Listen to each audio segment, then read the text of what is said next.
Good morning mga master. Ito, nandito tayo sa San Andres at kasama ko si Jeremy at si Jericho. Manimisid dito sa San Andres. At yan si Jericho. Good morning. Sana makarami.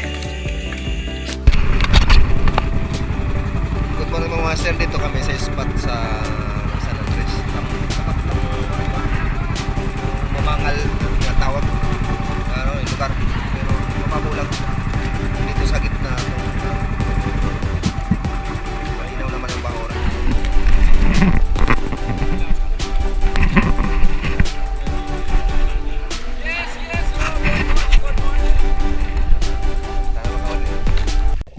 Dito mga master, ito ang unang drop natin. At nandito tayo sa Bahurang, tinatawag na anito sa tapat ng Yukti, Barangay Yukti. Kaya napakaganda ng Bahurang ito mga master. Dito palang unang nakita natin isda sa Bahurang, ito isang dugtog na.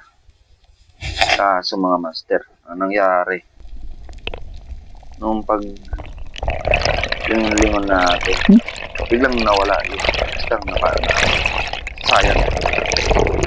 Sayang talaga. Kung sana ang unang napaan natin minsan. Ito ulit ang pangalawang drop natin mga master. At may dumaan na isang King Mac. Kaya bigyan natin ng unsign para mapaan natin ito.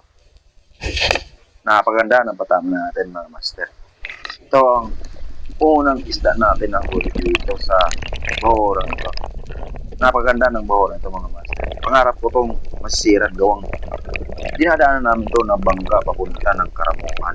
Hindi ko na binagyan ng line ang isda nito mga master at hinihila ko na babaw. Huwag nadala ako nung hinayaan ko yung dugtog na kaya nakawala pa. Dito mga master, tinawag ko na yung bangkero natin para hindi na tayo mahirapan magdala sa ilalim ito ng isda para hindi na tayo mahirapan sa ilalim. Samantalin natin ang pagkataon natin ng mga master gawang may palapit naman na maswang panahon, bagyong Ada. Kaya itong hina na to sinamantala natin. Dalawang araw na lang mayroon ng bagyong palapit dito sa Catanduanes. Shoutout nga pala sa dalawang magkapatid na si Jericho Patriarca at si Jeremy Patriarca na nag-invite sa akin na makasama ako sa paninisid nila. Ang pangarap nila na makasama ako. Nung nasa Karamuan ako, nakasabayan namin sila sumisid doon. Kaya gusto niya makasama daw nila ako. Kaya yun, nandito ako. Nakasama na nila. Shoutout sa inyo. Nice one. Ayos. Bawi na.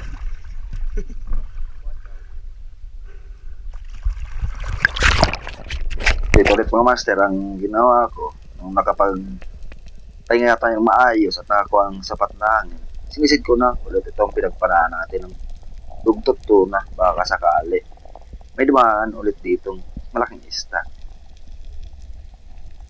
Ginawa ko, lingon-lingon pa rin mga master habang pababa tayo sa baba na Bahurang ito. Minsan kasi may dumadaan sa likuran natin ng King Mac or dugtot tuna. Kaya lingon-lingon pa rin tayo. Kaya natin dito mga sir ng ambus tayo. Wala man masyadong bait fish dito. Ang lumapit dito yung mga slick unicorn. Kaya ito na lang mga master ang napagtiyagaan natin. Malalaki na rin kasi ang slick unicorn ito. Kapag pili na tayo ng isa, ayun. Napakaganda ng patama natin mga master. Ito ang pangalawa natin. Master sa araw nito. Pwede na rin ito mga master.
Dito ulit, nakapag ilan drop na tayo, wala tayong napansin na isda o may dumadaan.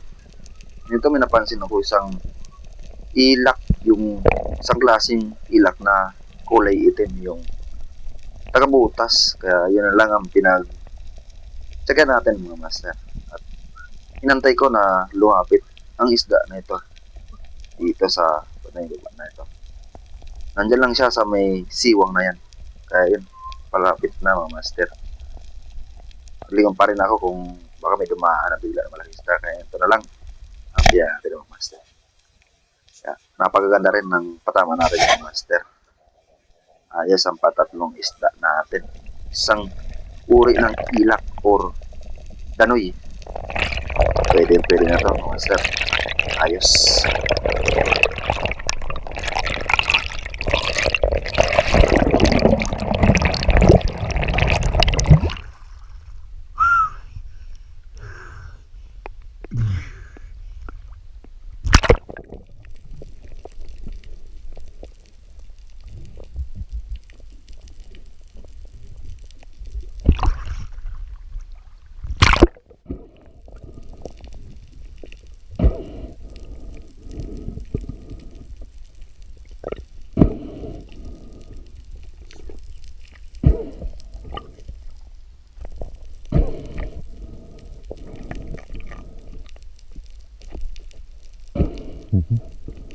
Nung nalagay ko nga ito mga master sa lagyan ko at nag-drop ulit ako dito sa may dalawang batong ito gawang. May nakita akong uri ng sweet lips dyan sa may corals na yan.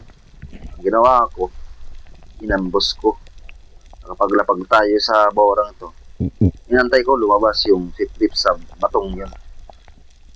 Hindi naman lumabas mga master gawang. Napansin na tayo. Pero may isa akong napansin. Isang uri ng cuttlefish or bagulan. Hindi tawag dito sa amin sa Bicol. Kulambutan. Kaya agad ko nilapitan mga master. Kaya yun, nakatingin pa rin sa atin. Kaya walang galaw mga master. Napakaganda ng patama natin dyan mga master.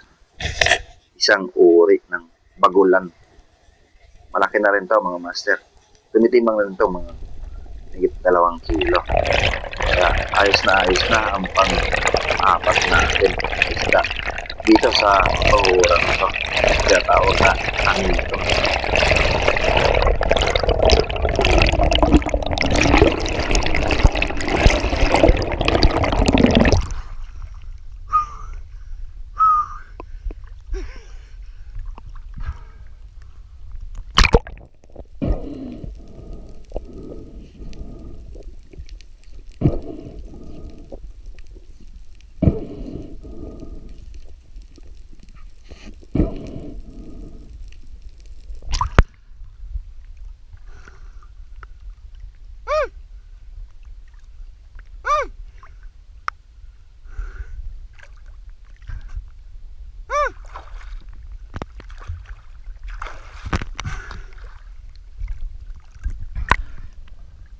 Master, cuttlefish na makalaki.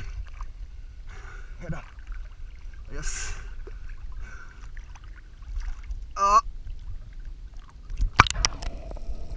Pakalagay ko nga nito sa bangka mga master. Agad nag-drop ulit ako dito sa panahon ko ng bagulan na ito.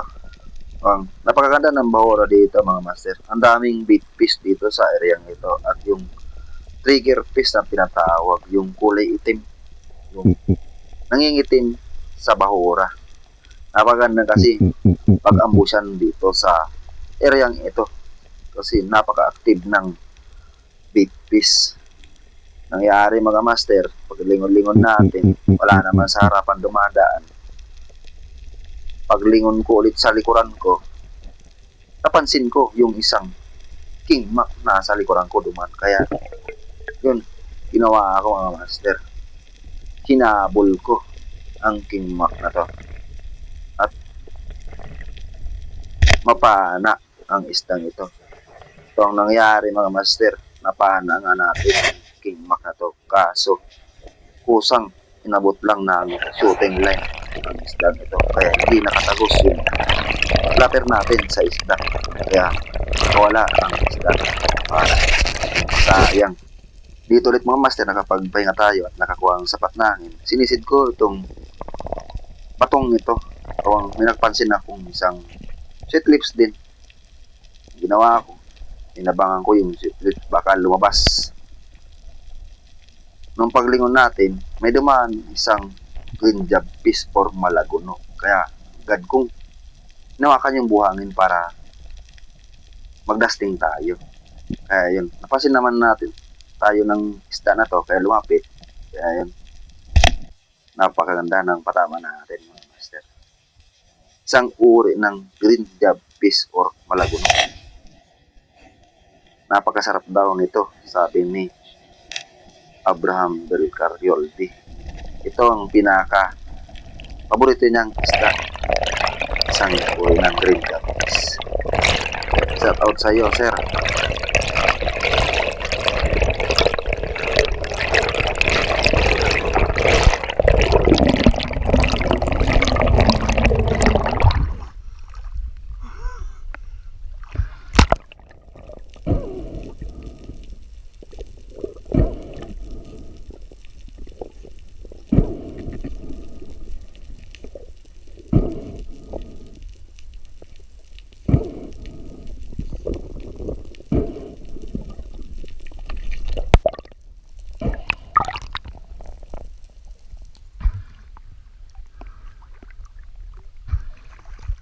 Paborito ni Abraham. Oy. Wala ko na.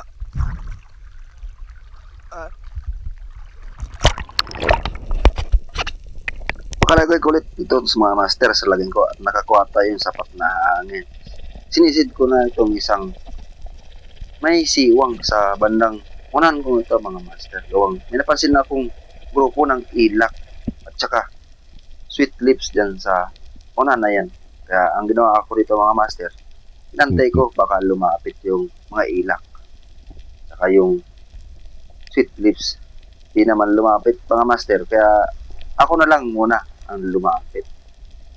Hinahin natin na gumabang dito mga master, baka mabulabog natin kung bilisan natin ang paglapit dito sa bahurang ito, sa bandang siyo na to. Pinantayin ko na lang dito mga master yung isda na palapit na uri ng sweet lips. Kaya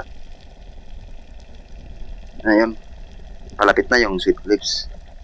Kaya napakaganda rin ng patama natin mga master sa sweet lips. Na stone shot natin ang isda na ito. Ayos mga master ang huli natin sa araw na to. Pwede na to mga master. Ayos.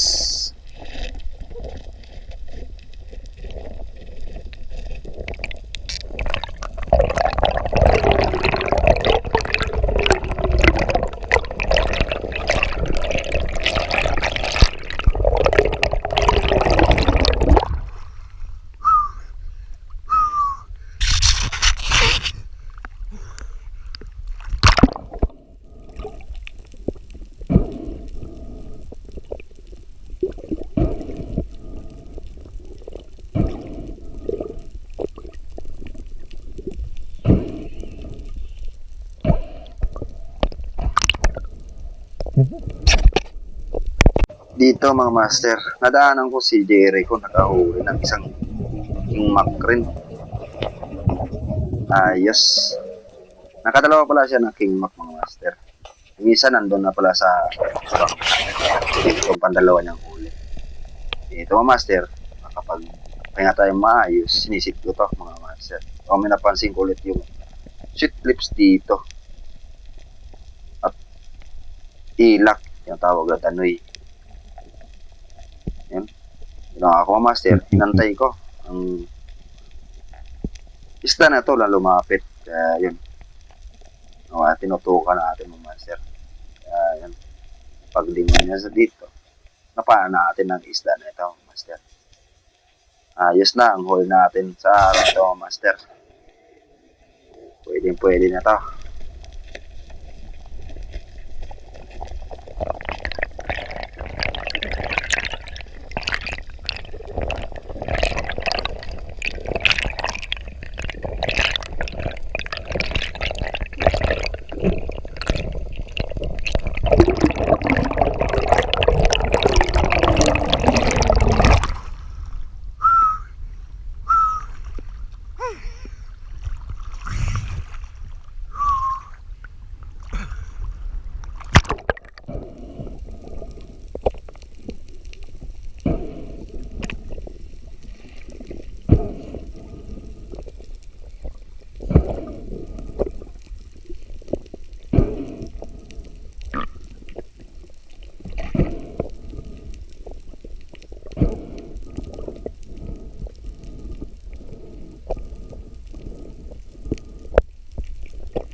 Pakalagay ko nga ito mga master.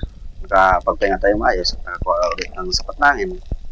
Maganda ulit ako nag-drop dito. Yung pinagpanaan ko ng dugtot to, at saka yung King Mac. So, napakadami kasing surgeon fish or labahita. Napakadami ito. Yung nangingitim na yan. Lingon-lingon natin. Baka sakali may dumaan. Paglingon ulit natin dito sa kanan, may isang dumaan na dugtot tuna. Kaya agad natin tinutukan mga master. Ang nangyari dyan mga master, napaibaba ang patama natin mga master sa dugtot tuna nito. Kaya napunit ang isda nito. Ito yung pangalawang sayang na dugtot ulit na nakawala na. At kayong kanina, sayang mga master, dalawang dugtot na nakawala. At saka isa pa lang King Mac. Ito mga master, kapag drop ulit tayo dito, noong napansin ko yung sweet lips, 2 piraso. Ang ginawa ko, nung hinantay ko mga master, na makakuha na tayo ng jempo na pana natin ang isda na ito. Pero may ilapan ng isda na ito. So hindi natin mapana basta-basta. Parang napapansin din ako ng isda na ito. Kaya di basta-basta mapana ito. Ito mga master, sobrang pakailap. Napansin ko sana yung isang uri ng long nose emperor, pero may kalayuan din. Mailap talaga kasi itong sweet lips na to. So inantay ko pa rin mga master. Ang lumapit mga master, yung isang sweet lips na maliit. Kaya yun na lang ang tinutukan natin mga master, yung sweet lips na maliit. Ayan. Palapit na yung isang sweet lips na maliit. Kaya, yun na lang ang tinutukan natin. Yes mga master. Ang huli natin. Isang huli ng sweet lips. Pwede na ito. Napatagal wala tayo mga master. Gawang pag-aapin natin sa sobrang kailangan.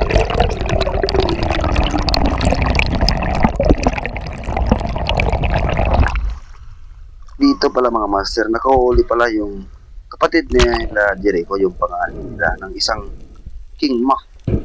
Tumitimbang pala mga master yung King Mac niyang nahuli niya. 13 kilos, kaya napakalaki na mga master ang nahuli niya.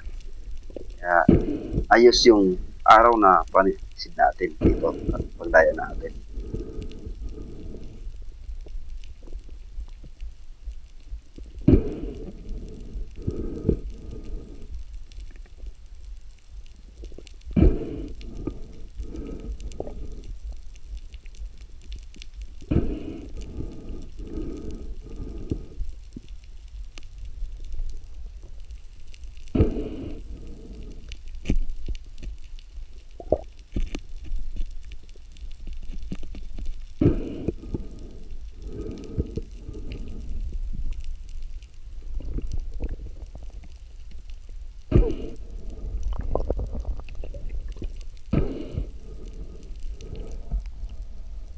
Pakalagay ko na ito sa lagyan mga master.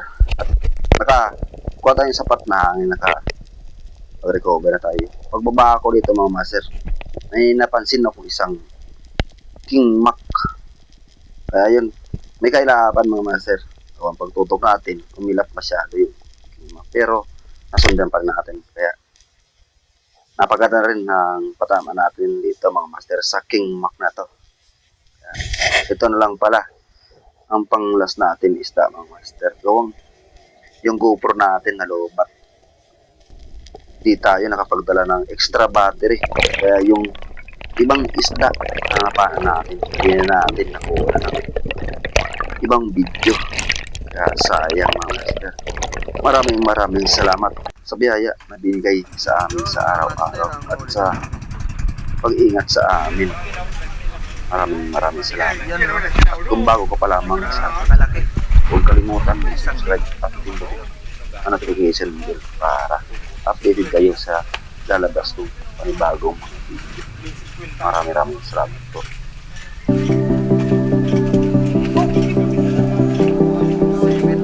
Itong